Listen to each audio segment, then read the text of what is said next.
السلام علیکم ورحمۃ اللہ وبرکاتہ۔ بسم اللہ الرحمن الرحیم۔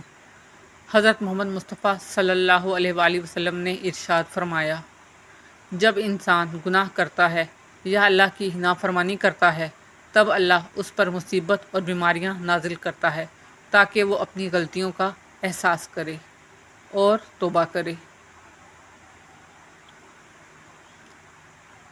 ایک اور روایت میں آتا ہے، مصیبت اور بیماری مومن کے لیے آزمائش ہوتی ہے۔ جب وہ صبر کرتا ہے تو اللہ اس کے گناہوں کو معاف کر دیتا ہے اور اس کے درجات بلند کرتا ہے۔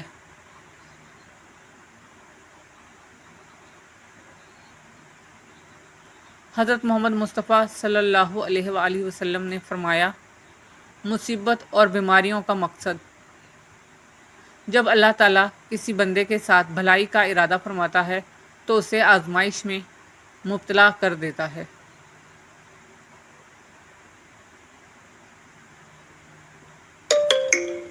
جو شخص بیمار ہوتا ہے اور اللہ کی رضا کے لیے صبر کرتا ہے تو اس کے پچھلے گناہ معاف کر دیے جاتے ہیں۔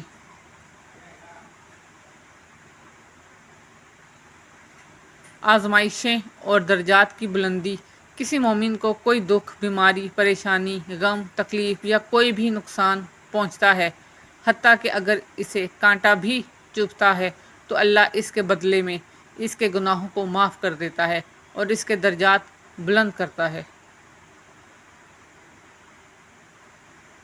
یہ احادیث اس بات کی وضاحت کرتی ہیں کہ آزمائشیں، مصیبتیں اور بیماریاں اللہ کی طرف سے ایک مومن کے لیے اصلاح اور اجر کا ذریعہ ہوتی ہیں۔